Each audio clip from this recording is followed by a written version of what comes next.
What's up, guys? Welcome to your 181st Android tutorial for the new Boston. What we're going to do is basically polish up this cube class, because again we worked with 2D previously and now we have to change everything to 3D, which isn't going to be difficult. And we're also going to talk about why we winded our faces clockwise and what purpose that has. So cover a few things in this tutorial. It's going to be pretty quick and pretty simple. All we're going to do is just kind of double check everything. So we're putting all of our vertices, even though we have more vertices, so that's good.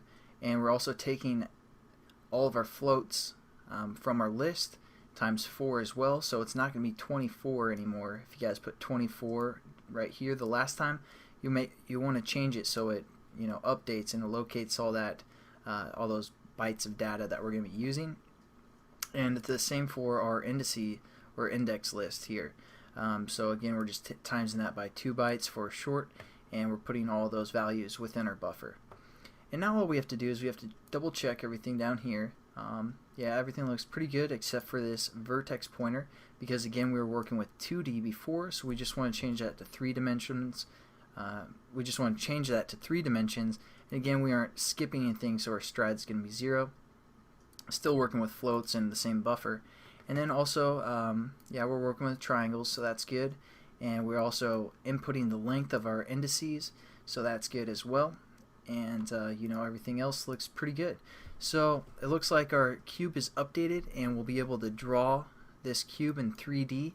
But let's just quickly talk about why we winded those surfaces clockwise.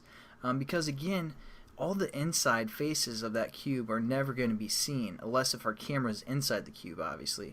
But why would we even try and render the inside surface of each triangle when we aren't even going to look at it? So that's what we're going to use Culling for. And basically we're going to say, hey, don't even worry about the back side of the face, because we established which side is the front side by the clockwise. That's why we're so tedious in setting up our triangles. So now what we can do is we can set up Culling. So we're going to say gl.gl enable,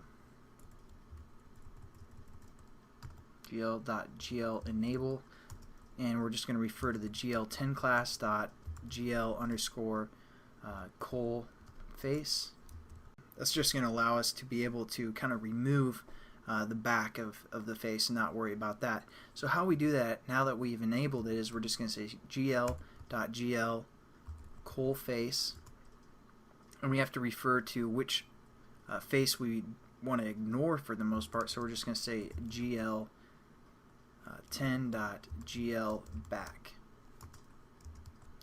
Now what we're going to do is we're going to go down to the bottom and just disable that as well. So gl.gl disable, and again the gl10 class .gl col face.